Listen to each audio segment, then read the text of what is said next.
meu querido irmão e meu amigo. Mais uma vez estamos aqui para reiniciarmos a nossa caminhada. Essa caminhada de 3 passos apenas. E essa caminhada, ela se iniciou olhando para trás. Olhamos para Jesus e agora estamos olhando para cima, de acordo com o texto que estamos examinando, de Lucas capítulo 21, versículo 28. Olha, é muito gratificante saber que aí está você, me vendo, me ouvindo e junto comigo alimentando desta palavra santa e poderosa, a palavra de Deus. Temos nos empenhado muito mesmo, para trazer a você aqui de maneira mais simplificada possível as verdades da palavra de Deus, para que você possa, como crente em Cristo, salvo em Cristo, ser alimentado espiritualmente. Viver de maneira abundante nesses dias de escassez. E você, meu amigo que ainda não é crente, possa encontrar o caminho desta vida abundante, desta vida frutífera em Jesus Cristo, nosso Senhor. Vamos lá então, nós estamos lendo ainda para a base de nossa mensagem. Hoje é a parte 3 da atitude olhando para Jesus, olhando para cima, melhor dizendo. Parte 3 da atitude olhando para cima. Ainda continuamos lendo Lucas 21, verso 28, nas palavras de Jesus. Ora, quando vedes que essas coisas começam a acontecer, levantai os vossos olhos ou a vossa cabeça e olhai para cima, porque o dia da vossa redenção se aproxima ou está perto. Querido amigo e querido irmão em Cristo, nesse texto, Jesus falava sobre alguns assuntos interessantes. Ele falou, por exemplo, sobre a evasão e a destruição de Jerusalém, da cidade de Jerusalém, no ano 70, depois do seu ministério, depois da sua vida aqui no mundo, e realmente isso aconteceu. Ele falou sobre a perseguição da igreja naquela época, dos cristãos daquela época, realmente aconteceu. A história deixa muito claro que houve uma ferrenha perseguição na época, por parte dos inimigos da cruz de Cristo, das autoridades que perseguiram ferrenhamente os cristãos. Mas ele falou nos versos 32 a 36, ele falou sobre a sua vinda, sobre o seu retorno a este mundo. Eu quero ler para o amigo e para o irmão esses versículos, capítulo 21 de Lucas, versos 32 a 36, a parte A. Ele disse: em verdade vos digo que não passará esta geração até que tudo aconteça. Aí ele começa a nos pedir algo interessante. Ele diz mais uma vez: passará o céu e a terra, mas as minhas palavras não passarão. Aí ele começa então a fazer-nos algumas recomendações que são interessantes no verso 34. Olhai por vós, não aconteça que os vossos corações se carreguem de glutonaria, de embriaguez e dos cuidados da vida, e venha sobre vós de improviso aquele dia. Porque virá como um laço sobre todos os que habitam na face da terra. Na abertura do verso 36, ele nos faz uma recomendação muito interessante. Vigiai, pois, em todo o tempo, orando. Então Jesus, ele usou este versículo, eu julgo esse versículo 28 como o versículo chave do nosso texto, e a palavra-chave do versículo 28 é a palavra redenção. Ele disse que quando essas coisas que estamos já de sobreaviso começarem a acontecer, então está próximo o dia da nossa redenção. Mas o que vem a ser realmente esta redenção? Bem, nós temos aí pelo menos mais 2 ou 3 lições mensagens que vai nos ajudar muito a clarear a nossa mente e os nossos olhos espirituais sobre este fato, este acontecimento, redenção. E nós estaremos falando sobre o dia e o modo da redenção. Por enquanto, nós vamos vermos aqui, nesta mensagem de hoje, o que é redenção. Por incrível que pareça, amigo e irmão em Cristo, é triste a gente poder ver que no meio do chamado cristianismo ainda existem pessoas que são ignorantes no que diz respeito a esses assuntos. Talvez pela escassez que temos tido em se ouvir dos nossos púlpitos, dos nossos líderes, dos nossos mestres, esses assuntos que são importantes, assuntos que nos remetem para uma esperança, como disse Pedro, uma esperança viva, uma esperança imurchável, como disse Paulo, uma esperança que não traz confusão, porque o amor de Deus está derramado em nossos corações. Portanto, eu quero me desgastar aqui, tentando, de maneira muito simples, trazer para você sobre este assunto, a redenção. A palavra redenção, ou ato redimir, significa simplesmente libertação. Libertação mediante o preço pago. Vamos fazermos aqui uma comparação bem simples e singela. Suponhamos que eu tenho um canário em minha gaiola há anos, e um dia você está me visitando e olha para aquele canário e diz: olha, eu gostaria tanto de ver esse canário em liberdade outra vez, voando no espaço. E eu diria: mas está difícil porque é meu. Ele disse: você vai dizer, e se eu te comprar? Depende do valor que você, do preço que você pagar no canário. E ali naquela conversa a gente acaba fazendo um negócio. E você paga um preço pelo canário. E você, agora como possuidor, como dono do canário, abre a gaiola e vê o pássaro voando livremente. Isso é redenção. É pôr em liberdade por meio de um preço que foi pago. Querido, na linguagem judicial do mundo que vivemos, é aquilo que você mais ou menos tem visto, embora não sendo realmente o que a Bíblia diz, mas só como exemplo. O cidadão comete uma infração, ele atropela alguém ou até mata alguém, mas ele vai a juízo, paga uma fiança e vai cumprir a pena em liberdade. Muito embora se saiba que não é justo. É legal? Sim, porque por trás de tudo isso há uma lei que diz assim: se pagar a fiança, poderá cumprir a pena em liberdade.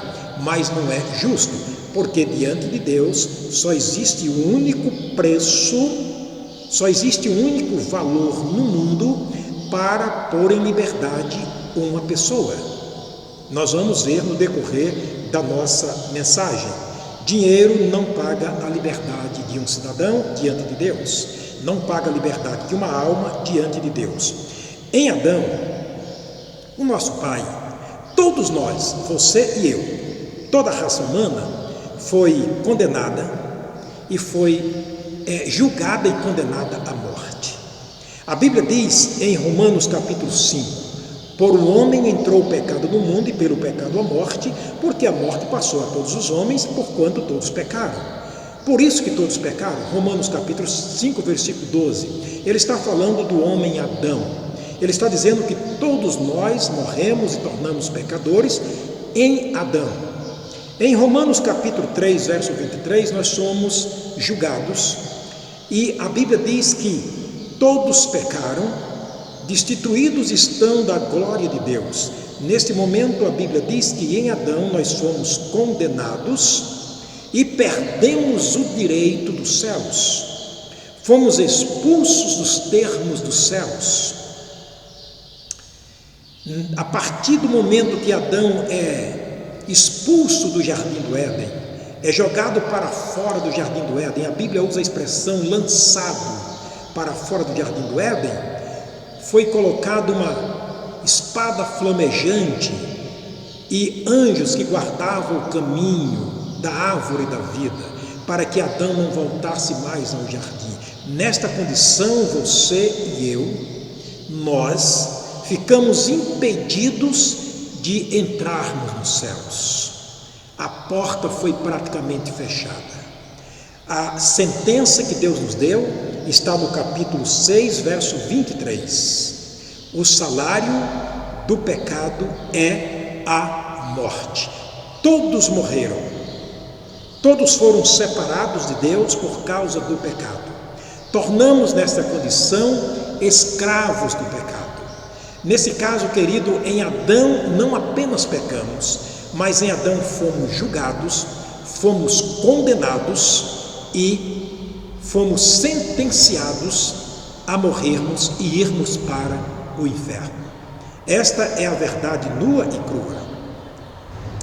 Querido, agora a grande notícia, o grande episódio que acontece nessa transição é que em Jesus nós fomos absolvidos, nós fomos colocados em liberdades. O nosso preço foi pago segundo a Bíblia Sagrada, ou seja, o nosso pecado foi pago mediante um preço que Jesus pagou na cruz do Calvário. Como assim? Eu aconselho a você, mais uma vez, que anote as referências. Algumas delas nós temos de cor, mas algumas nós não temos.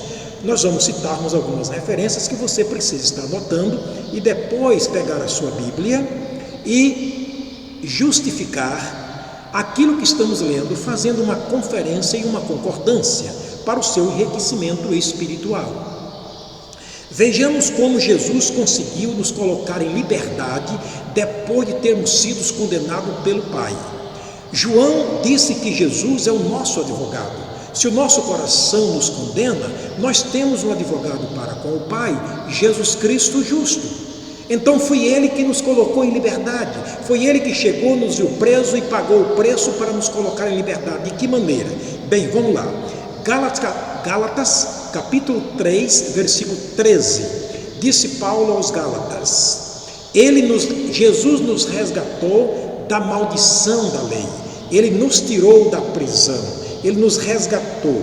Ele, escrevendo aos Colossenses, no capítulo 1 de Colossenses, versículo 13, ele diz: Deus nos tirou do poder das trevas e nos transportou, nos levou, nos carregou para o reino do Filho do seu amor.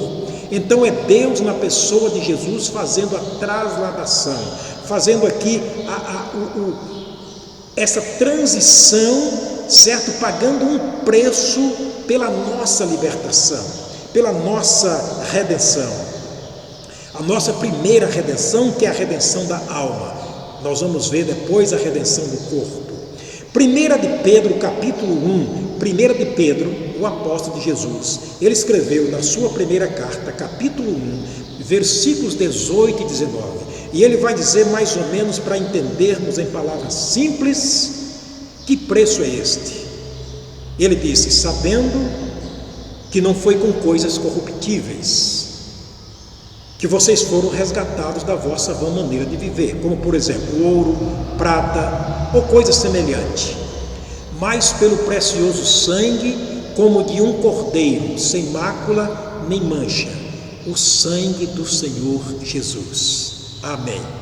Então o sangue do Senhor Jesus foi o preço que foi pago para a nossa libertação, para a nossa remissão, para a remissão da alma que até então estava presa por Satanás. Por causa do pecado, estávamos sujeitos à morte eterna, à condenação eterna, o inferno. Quando chegamos, querido, em Colossenses capítulo 2, Paulo vai escrever àqueles crentes que estavam em Colossos, e ele disse o seguinte, no capítulo 2, versículo 13 e 14, ele disse que Jesus veio quando ainda éramos pecadores perdidos, e Ele pagou todos os nossos pecados, Ele perdoou todas as nossas ofensas, E na cruz ele conseguiu rasgar, ele conseguiu anular o escrito de dívida que havia contra nós nas ordenanças de Deus, pelos quais seríamos condenados ao inferno. Ele conseguiu, como advogado, rasgar o escrito de dívida que havia contra nós nas suas ordenanças. Nessa condição, nós entendemos que a salvação nos libertou do poder do pecado e do poder do inferno. Não somos mais condenados ao inferno, nem tampouco somos condenados a vivermos debaixo da escravatura do pecado. Uma vez livre do poder do pecado, obviamente somos livres do poder do inferno, porque é o pecado que nos conduz ao inferno. O sangue de Jesus nos conduz para o céu. João capítulo 8, versículo 32, disse João: conheçam a verdade, e a verdade libertará vocês. Que verdade? Qualquer verdade? Não. O verso 36 ele diz: se pois Jesus te libertar, verdadeiramente tu serás livre. Então a nossa liberdade se dá na pessoa do Senhor Jesus. A nossa liberdade dá-se pelo preço pago por Jesus na cruz do Calvário. Romanos capítulo, aliás, 2 Coríntios ainda, segunda carta de Paulo aos Coríntios, no capítulo 5, versículo 17, Paulo vai dizer: assim, nesta condição, desta maneira, se alguém está em Cristo, aqui há uma condicional: se alguém está em Cristo, nova criatura é. As coisas velhas se passaram, eis que tudo se fez novo. Esta é a libertação que Jesus dá a um pecador. Quando ele escreve, agora sim, quando ele escreve aos Romanos no capítulo 8, versículo 1, ele diz: agora, neste momento e nesta condição de liberto, nenhuma condenação há para os que estão em Cristo Jesus, que não andam mais segundo a carne, mas segundo o Espírito. E ele vai dizer nos versos 38 e 39 que nada nos condena e nada nos separa deste amor de Deus. Houve aí então uma solução: é Cristo em nós e nós em Cristo. Se a palavra de Cristo permanece em nós e nós permanecemos nele, então nada nos separa e nada nos condena mais. Olha os versículos 38 e 39 do capítulo 8 de Romanos, nas palavras do apóstolo Paulo, aquele que tinha uma experiência pessoal com Jesus, aquele que foi liberto por Jesus, lá em Atos capítulo 9. Você pode ler a história dele, como ele foi liberto. E agora ele vai dizer: porque estou certo de que nem a morte, nem a vida, nem os anjos, nem os principados, nem as potestades, nem a altura, nem a profundidade, nem qualquer outra criatura nos poderá separar do amor de Deus que está em Cristo Jesus, nosso Senhor. Que maravilha é a libertação da alma, é a redenção do espírito de um pecador na pessoa de Jesus. Mas ainda, querido, estamos presos nesse corpo do pecado. E interessante que aqui nós temos um princípio muito fundamental para entendermos. Na teologia bíblica, no conhecimento de Deus, nós temos aqui um princípio básico, que você não pode errar, embora muitos tenham errado. Até o momento, embora salvos, nós continuamos presos no corpo do pecado e por isso nós pecamos. Mas eu pensava que eu sou pecador porque eu pecava. Não, querido, eu não sou pecador porque eu peco. O pecado, é verdade que existem alguns pecados que é por opção, mas o ser pecador não é uma opção. Eu não optei nascer pecador ou nascer santo, não. Desde Adão todos nasceram pecadores. O Salmo 58, versículo 3 deixa muito claro: aliena-se o ímpio, aliena-se o homem, desde a madre da sua mãe, ele anda errado desde que nasceu, proferindo mentiras. Então eu não sou pecador porque peco, eu peco porque eu sou um pecador. Esta é a grande verdade que nós precisamos compreendermos. Olha a pergunta do apóstolo Paulo em Romanos capítulo 7, versículo 24.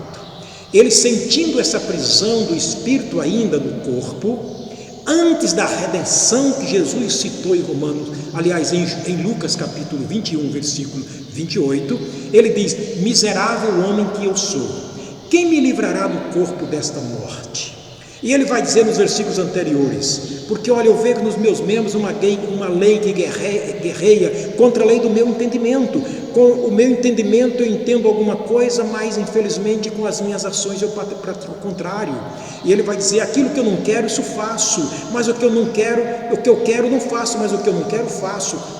Então, sendo assim, estou dizendo que não sou eu que faço isto, mas o pecado que habita em mim. E ele vai dizer: quem me livrará do corpo desta morte?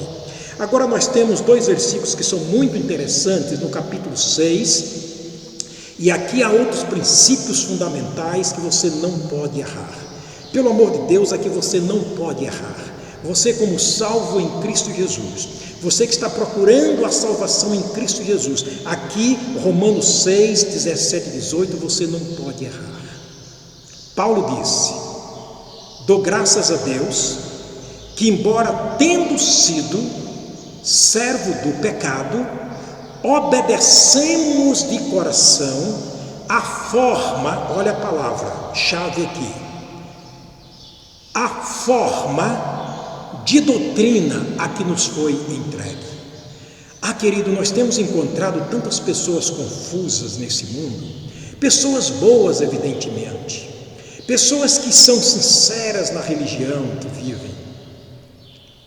Perguntei certa vez à minha sobrinha, na idade de 15 anos, porque ela foi batizada como criança. Ela disse: segundo o que me ensinaram para me tornar uma cristã.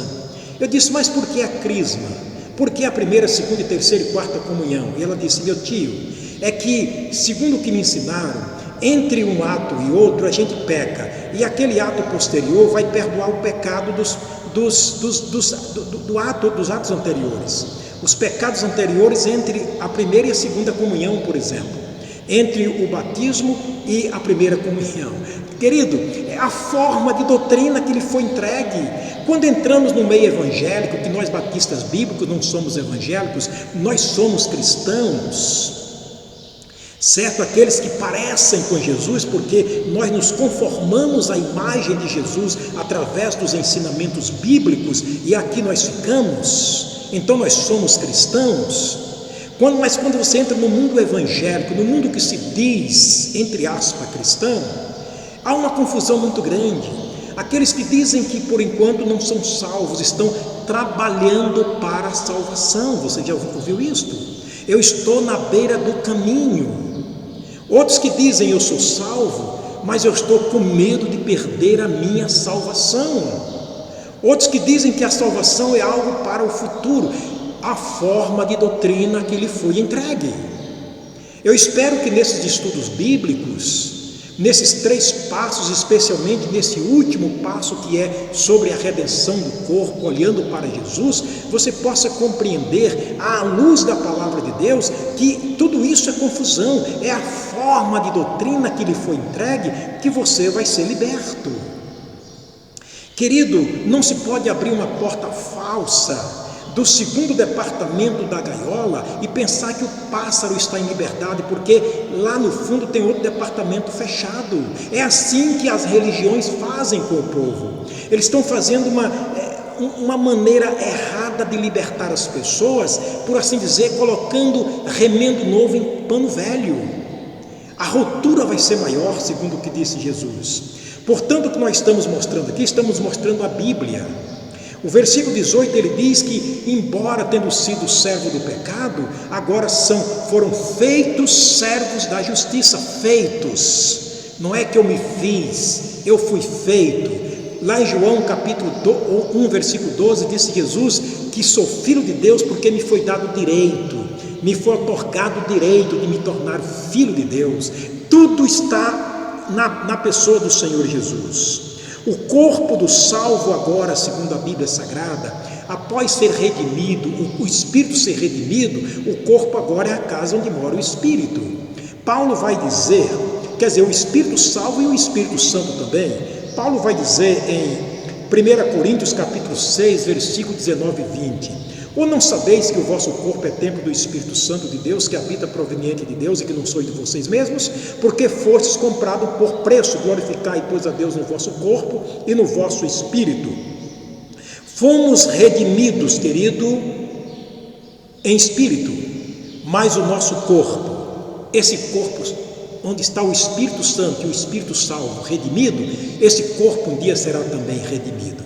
É dessa redenção que eu quero falar contigo na próxima mensagem, a redenção do corpo. Inclusive foi desta redenção, dessa remissão que falou o Senhor Jesus em Lucas capítulo 21, versículo 28. Me aguarde, na próxima lição eu estarei trazendo para você esta maravilha, esse segredo que para muitos tem sido um tabu, mas aqui estamos com a Bíblia aberta, versículos citados e lidos. Você pode conferir na sua Bíblia e ver que exatamente o que a Bíblia diz.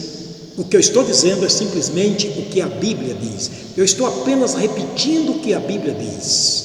O profeta de Deus fala o que Deus falou e o que Deus mandou que falasse.